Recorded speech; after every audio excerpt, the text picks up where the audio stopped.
Welcome to AI Role Models, a podcast from One Strategy Studio that goes beyond the hype to explore how real leaders are transforming their businesses with artificial intelligence. In each episode, I'll sit down with pioneers from the world's leading brands who are reimagining marketing, insights, and innovation with AI. But we're not here to talk about theoretical possibilities. These are candid conversations about the real challenges, unexpected victories, and practical lessons learned from implementing AI in organizations. Here's today's episode.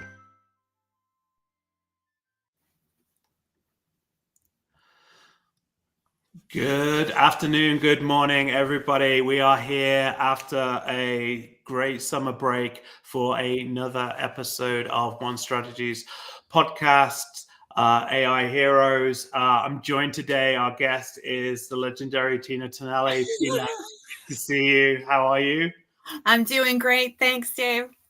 Fantastic to have you on the show. Tina has decades of experience in consumer healthcare insights. She's worked on some incredible brands that you'll all know and love, Advil, Centrum.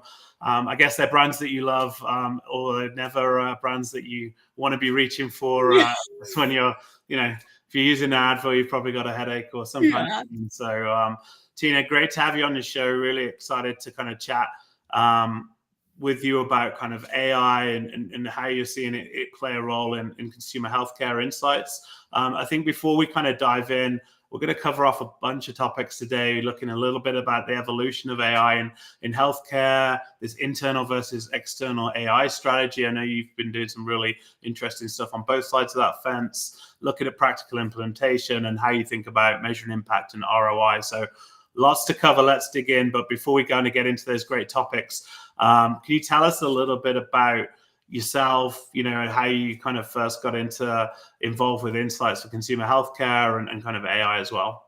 Yeah, sure. So the quick story on me is that I started in marketing. So I always joke with folks that I'm a marketer at heart. I spent my first 5 years working on brands in the marketing side. And then I moved over into the insight side. And then I've done insights and analytics and led teams in insights and analytics for decades, as you said, in the consumer healthcare and pharma space. And so some really great brands I've had the pleasure of working on and the privilege of working on, and opportunities to help people grow those brands by understanding consumers. But I think the thing, Dave, I'm really passionate about is about unlocking growth and doing that for both businesses and people. And for myself as well. People know that I talk a lot about growth mindset versus fixed mindset. And to me, growth mindset is the number one growth driver of everything, really. And that's really what led me to AI and where I jumped in head first with AI, honestly, because I think for me, the learning was when I look back on e-commerce and digital marketing and sort of when that came in, I was a little skeptical, if I'm honest, when that first came in, especially being in healthcare, because consumers weren't jumping online to buy their headache products. So I kind of let that slide a little. And this time I was like, you know what? I'm going to get in there first and I'm going to learn about LLMs and GPTs and all about this AI because I want to be on the front versus on the back of it this time. And so that was really the impetus for me, was being in that growth mindset and saying, I want to be on the front of this one and not on the back of it. Yeah, I mean, in terms of kind of when you think about kind of getting that growth mindset and being on the front end and diving in, I guess what were your initial reactions when AI kind of emerged? Where did you start that journey? Like, what was your kind of aha moment as part of that? I would say a couple of things. I think I have a lot of thoughts, but as you can imagine, a lot of feelings also. But one of the things for me is I get really frustrated when people, like, leadership tends to come in and say, we need to do AI. And it's like, we've been doing machine learning AI for a really long time. So like marketing research analytics has been doing AI for a really long time. And so when they come in and they start just talking about AI, we need to automate things and that's what we need to do, they don't understand that we've been automating things for 10 years with machine learning. So for me, the first thing I tended to feel, if I'm being honest, was a little bit of frustration of people not taking the time to really understand the nuances of what AI is. So that's first. And then second, when I looked at ChatGPT and I started to explore it a little bit, I felt excited, intimidated, Mhm. definitely. But excited probably more than intimidated. I think in the sort of big data area, I probably felt more intimidated than excited. On this side, Yep. I definitely felt more excited than intimidated. And I also felt incredibly determined. So back to that thing that I said before, I was like, I have the opportunity now to get in and learn, and I'm Yep. going to go do it. And that's all it's going to be. So that was really how I felt when it came out. And then the excitement stemmed from the ability to do more, be more efficient. Like what was it that was stemming that excitement, and with it when the intimidation, what was driving that? Yeah, so I think the excitement was a combination for me of both the possibility, Mm. and I don't know if it's the probability or the tools that are required to make that happen. So I would say, like in big data, you had to learn Python, you had to learn really complex code to be able to unlock that possibility. I think from what I was learning initially, people might use words like prompt engineering, and there is an aspect of prompt engineering that is an art that you can get even better results. For sure. But just to start learning about large language models and getting into generative AI, you basically need to be an effective communicator. Like that's Mhm. it. You have to Yep. take your time and think about what you're asking and being an effective communicator. Well, I am that's generally what I do pretty well, is being an effective communicator. So Yeah. that was where I was excited, honestly, was hearing all of the possibilities of generative AI and the things that it was able to do, and believing that because I'm an effective communicator, as are, by the way, many insights professionals Of course. are Yeah. effective communicators, I felt like there was an opportunity for me and my team also to really step in and lead, because you don't have to learn really impossible and very complicated code. You just jump in and you start learning as you go.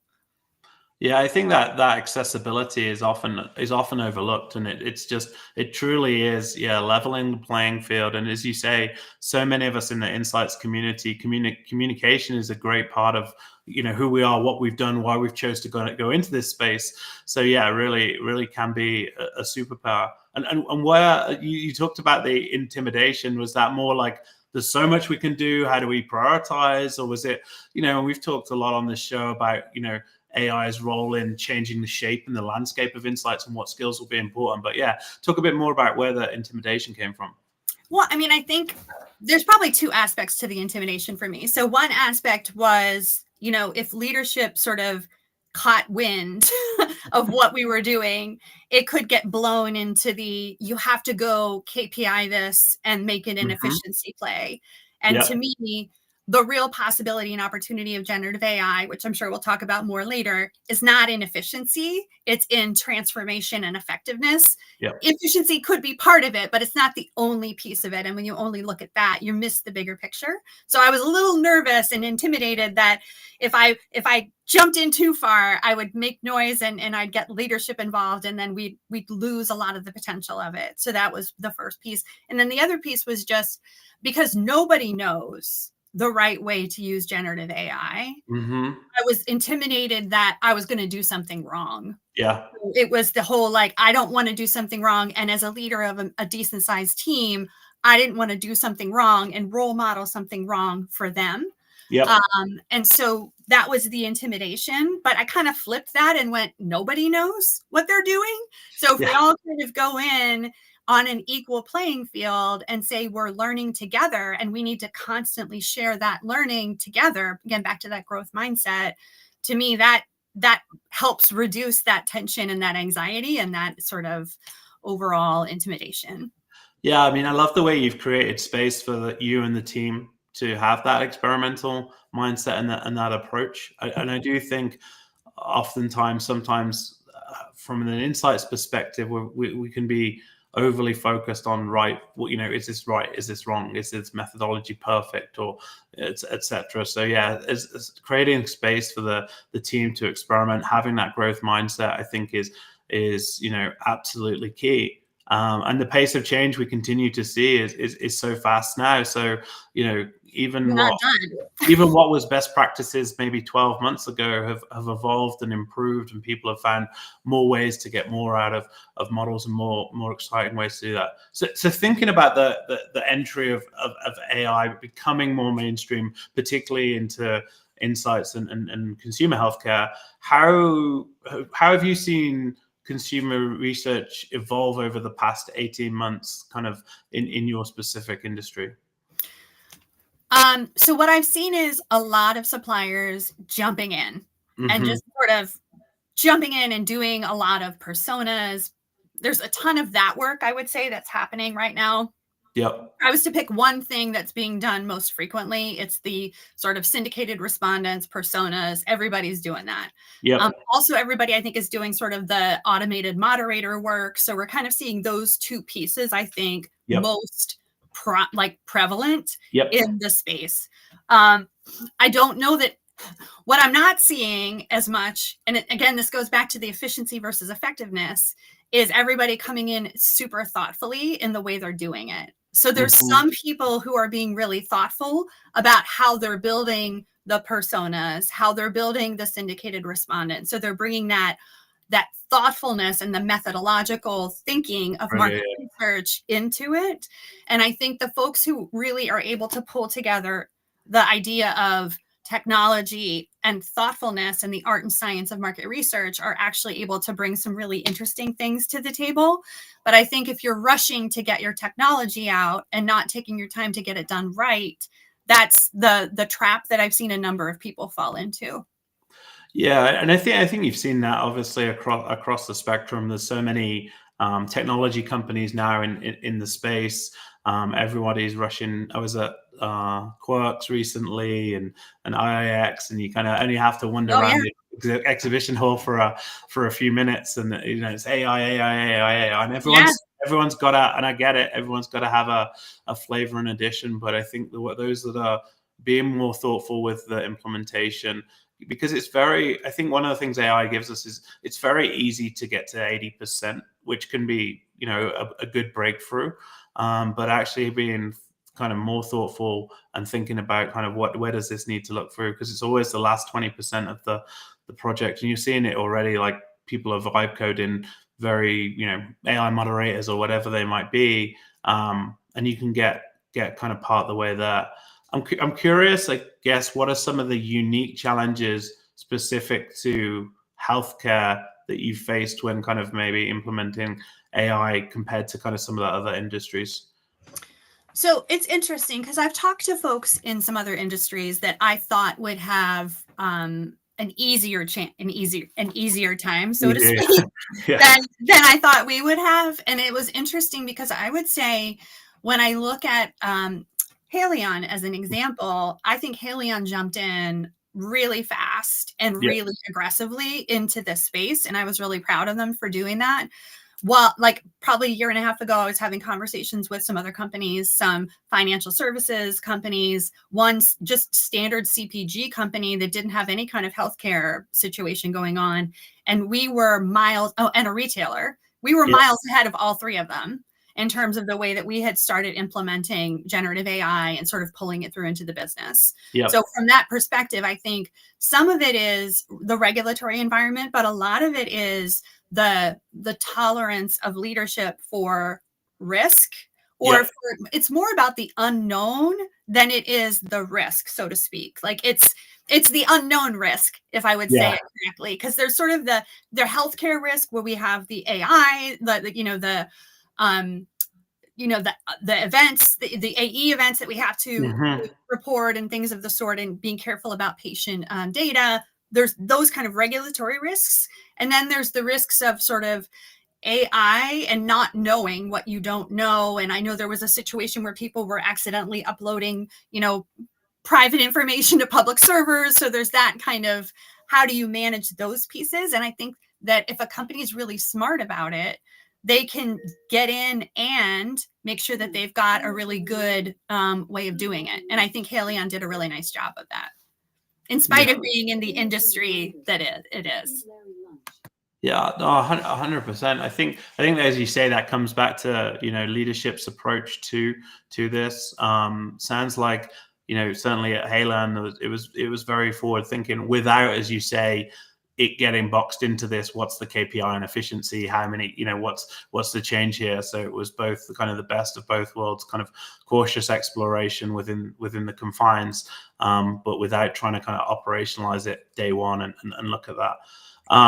The kind of segues nicely into this kind of internal versus external AI strategies thing, because I was at your AI day. I think it must have been probably almost a year ago now. Correct? Yeah, it was. It was a Yeah, year ago. I think it was Almost like like 3 2 weeks. years ago, but yeah, it was a year Yeah, ago. I think I was 3 weeks into working at one strategy, and you guys Yes, hosted a great that's day with crazy. a lot of your, broad teammates as well as partners you were working with. So maybe talk a little bit about how you've thought about, what you've done on the internal side of things, internal tooling, things that you've built, because every company we speak to, they're blending kind of external suppliers with internal resources, and there's lots of people kind of fighting for that kind of owning the AI strategy. Where does this sit? So you're seeing the rise of AI councils that are kind of trying to be cross-functional and have more control over everything. So yeah, talk to us a little bit about kind of your experiences there. Yeah, so I think that for us, there's the sort of the AI tools, right? And then Yep. there's sort of the business strategy. What I feel good about from a Haleon perspective is, as you saw the launch of our strategy publicly. I think it was last year, or maybe it was just in July.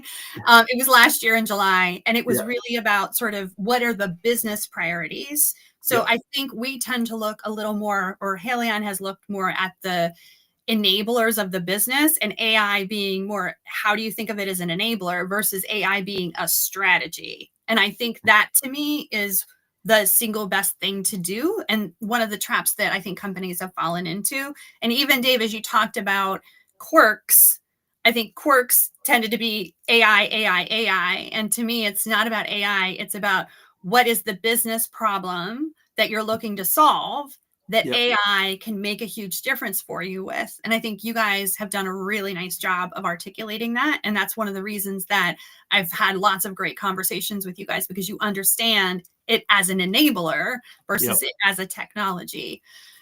So when I think about companies, I think there's a lot of companies that use the Microsoft. Oh my gosh, I'm having a senior moment for a second, Dave. Microsoft Copilot. Yes, thank Yeah. you. I'm like, Yeah. I know it starts with a C. I need to take my Centrum. Thank you, Centrum. Um, the Microsoft Copilot is a big one that people sort of have as a plugin. So I think people are trying out different things. So Mhm. having Microsoft Copilot, having like an internal LLM that has all of your sort of company stuff in it, and a firewall to the outside so you can upload stuff and manage it internally. What I've seen most often is this sort of chat GPT separation. So Yep. like, we're not going to play in that space. If you want to do it in your personal time, that's great. But like, do not cross those lines with the Yeah. company. And so, and then I think there's the supplier connection. And what I've seen with suppliers, interestingly, is for me, I almost think about it as the agentic future. And I just love saying agentic because It's a great word. It's I a just great think word. that sounds really smart. And I feel like you guys were doing agents before anybody knew what agents were. And so I feel like, to me, if you can create a unique job that, generative AI can do, that you can own sort of that agent or that job and Yep. deliver it uniquely, that's the outsource that I think companies would want to do. It's harder to say, hey, I'm going to have you manage all of my AI stuff versus here's the business problem I'm trying to solve, that Mhm. you have an AI agent or agents or system that can enable that for me. And that to me is where the external piece is better. The Okay. trying to manage our knowledge and trying to synthesize our data is one of the ones that, or having saying, oh, well, we have a ton of data and we can synthesize all this data for you. That's Mhm. not, to me, that's not something that's going to be sustainable for the future. I mean, that's always been an age-old problem, right? Companies have so much data. How do you break down silos, but then keep the security and privacy? Like it's complex, for sure, and kind of trying to find external partners that can deal with that, as you say. I think the future maybe of the external AI is how do you augment your team Yeah. with AI from external partners that are really dialed into, as you say, specific tasks, Mm. specific functions. Yep. Yes, they can maybe leverage some of your pre-existing data or whatever that might be, or have access to certain things. But much harder, as you say, to kind of do that. When you think about kind of the practical implementation, we talked a bit about kind of synthetic respondents a little bit and what's happening there, virtual personas. How do you think about maintaining that kind of human element of insights and research that is so important, both on talking to respondents and actually talking to real people, and also ensuring the human expertise within the insights teams, marketing teams, again, is kind of not lost? Yeah. So for me, I'm going to break it down to something really simple is how I think about it. So I think about sort of the process of AI getting involved in whatever you're doing. And I think whatever it's doing for you, I think you have to maintain critical thinking up front from a Mhm. human.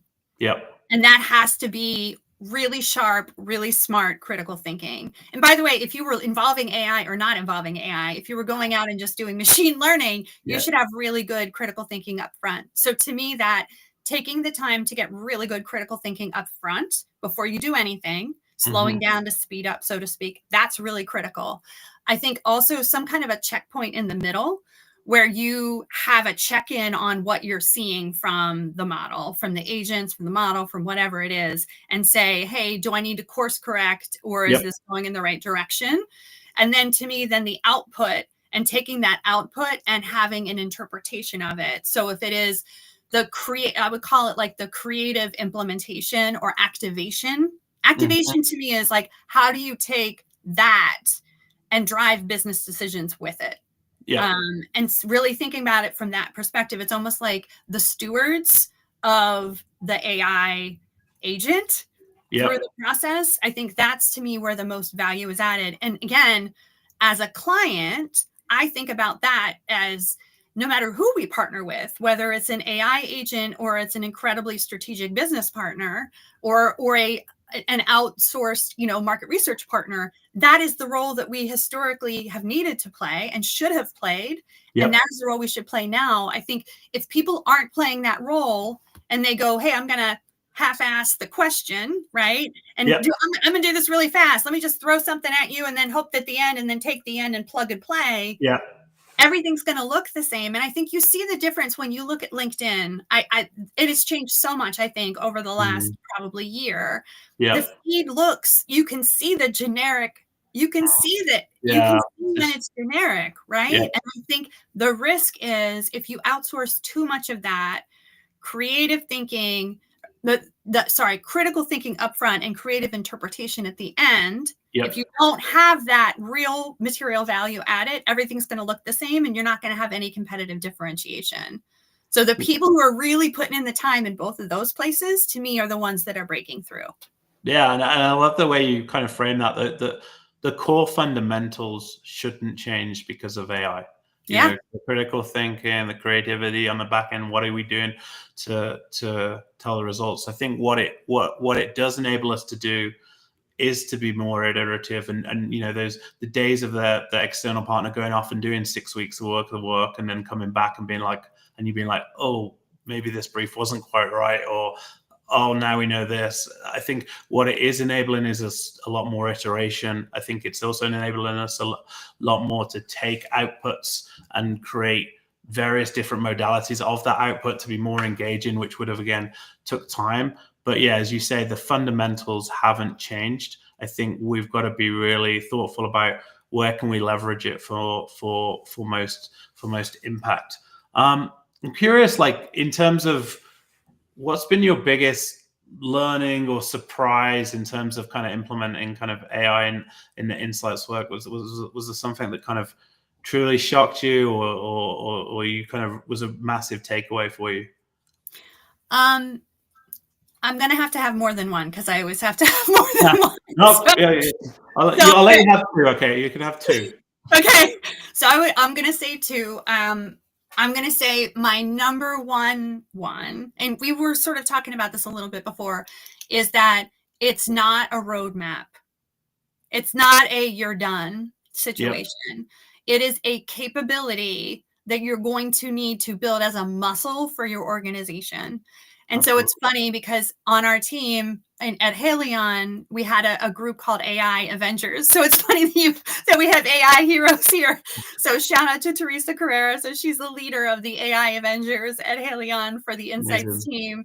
And so the goal of the AI Avengers there was to keep an eye out to the outside, and then keep connected inside, so you can always be learning from each other, and then always be scaling what you're learning. So the idea of how do you keep that, I hate to use the word flywheel, but how do you keep that system going and not say, which we always fall into that trap of, hey, we're going to crawl, walk, run, and then we're going to run, and we're going to be running with generative AI. And somebody talked once about, like, generative AI is a foundational technology, like light bulbs, right? Like the electricity, not light bulbs, but electricity. So you don't say, like, we're going to crawl, walk, run with electricity. You say, like, we're going to learn how to get the most value out of electricity.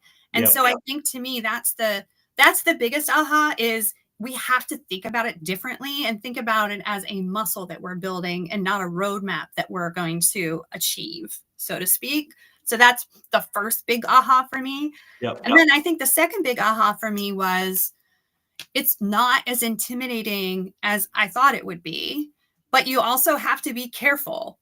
Because I think you can fall down a trap of, like, oh my gosh, this is amazing. And then you start, like, getting sucked into the belief system of AI.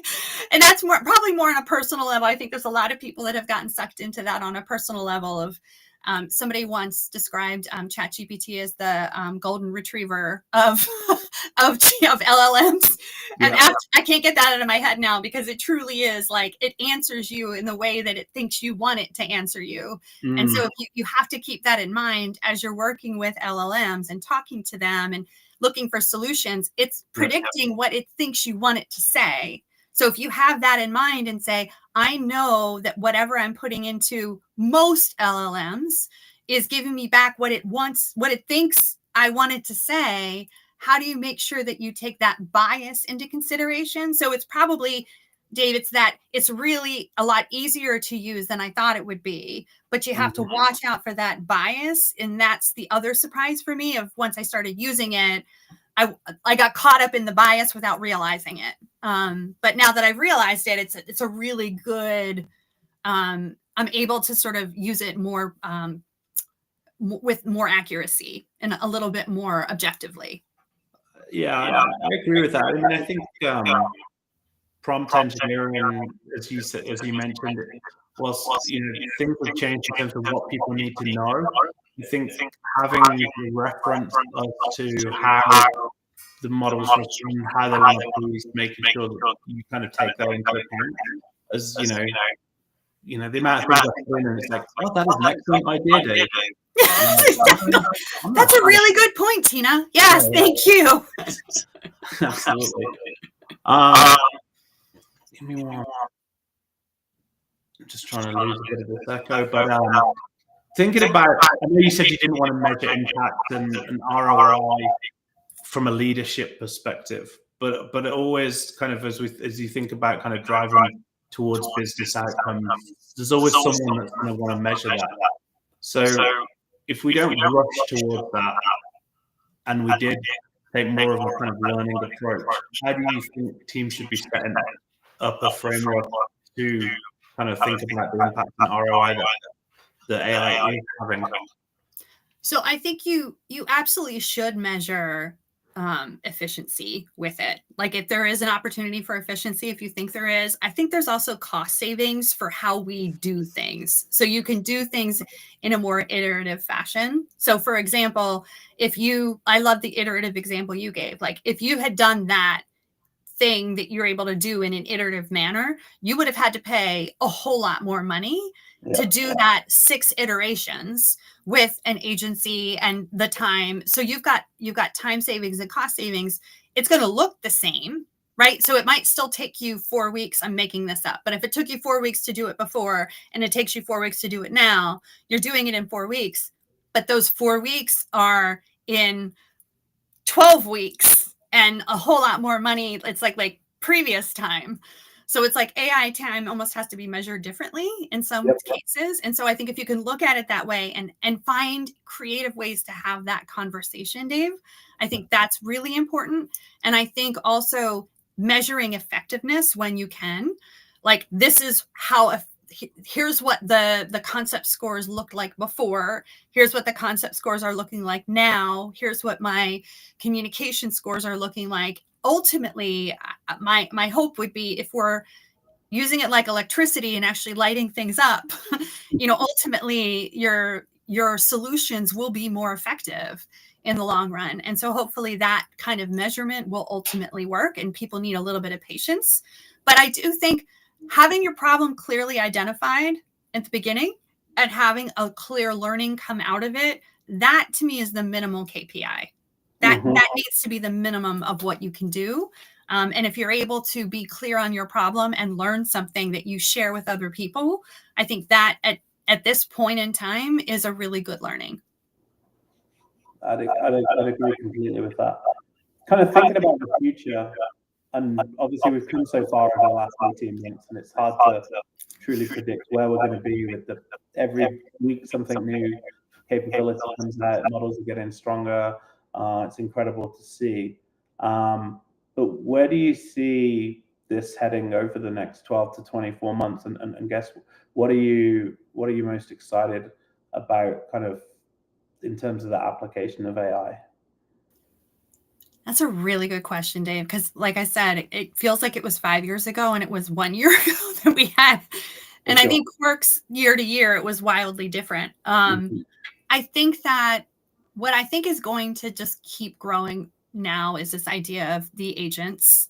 I think as people figure out how to use agents, they'll be able to outsource more jobs to AI. Like, for example, I need to figure out how to book a doctor's appointment or do certain things that require an agent to do it, versus now it's like, hey, can you help me plan my grocery list for the week? Here's, those kinds of things. But that's very much like a transaction that I'm doing with something versus a job. So I can see in the next 18 months it going from a little bit more into the jobs to do versus the transactions to do. And so again, back to that, what I see in the insights area is, I think the more that suppliers can think about the jobs that partners, that client partners need help with, versus shoving technology at them. I think that's the important thing, is people have to think about jobs and needs, and how do you solve those with AI. Yeah, I think the next 24 months are going to be incredibly exciting. I agree that this agentic approach we'll see more and more, and I think the key to that is that these agents are able to access various parts of data. You talked about booking doctor's appointments or whatever it might be. Again, that the agent, these personalized agents in our personal life, having access to, we're starting to see this OpenAI access to your credit card and your wallet, access to your calendar, having all of that knowledge, and essentially, being a true, assistant that's knowledgeable about not just the kind of the world, but your personal world and what's going on and what matters to you and what your preferences are and things like that. So I think that's going to be incredible to see, particularly even from the buyer journey, and we're starting to see search play less a role in I agree with that completely. We were talking just before the show, I hurt my back, and the first thing I did was went into ChatGPT, asked for advice around stretching, but also was like, recommend what is the best pain relief gel. Like, before that would have been a Google query, would have been some articles, maybe some AdWords links. Now I've got ChatGPT really breaking that down for me and making product recommendations. So I think that's going to be a huge change. So obviously you got on this journey early. You had that growth mindset. Fundamentals remain important. They're some of the key takeaways from today. But I guess if you were talking to other kind of insights leaders in your position, what would you want them to kind of take away about kind of this kind of AI journey? What would be your advice to your peers? So my number one piece of advice would be jump in. The water's fine. And I think there's still insights professionals out there who are like intimidated by the idea of it. And I would say to those folks, I would say, instead of Googling something the next time or just typing in your search bar, go into ChatGPT. And that's what I've said to everybody is try it instead of search next time.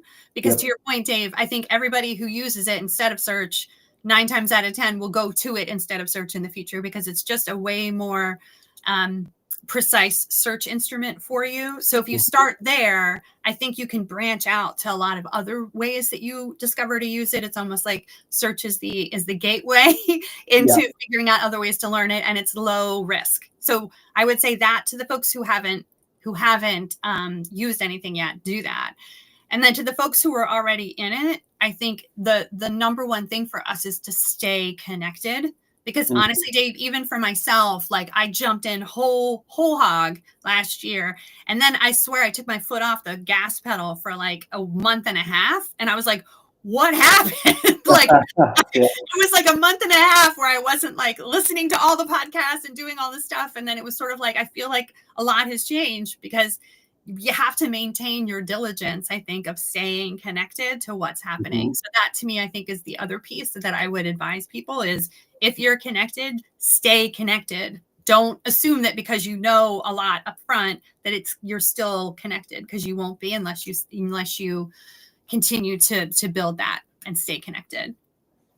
Definitely. I think that's great advice. It is moving quickly. I think the ability to kind of share with peers, that we're seeing a lot of groups of kind of brand side insights leaders getting together and creating their own groups to discuss this stuff. So definitely, if you want to connect with Tina, you can connect with her easily through LinkedIn. Tina Tonielli. I'm sure she'd love to chat. Tina, this has been fantastic. Really appreciate you being a guest on the show, getting some insight into what you've been doing in the consumer healthcare space, and look forward to hopefully we'll have you back on the show in 12-18 months, and a lot will have changed. So thanks again for the show, and we'll speak soon. Wonderful. Thank you so much. Cheers. Take care. Thanks for tuning in to AI Role Models. Follow now wherever you get your podcasts to be notified of new episodes. Connect with One Strategy on LinkedIn to join us for live recordings. Don't forget to leave a review, and we can't wait to see you again soon for our next episode.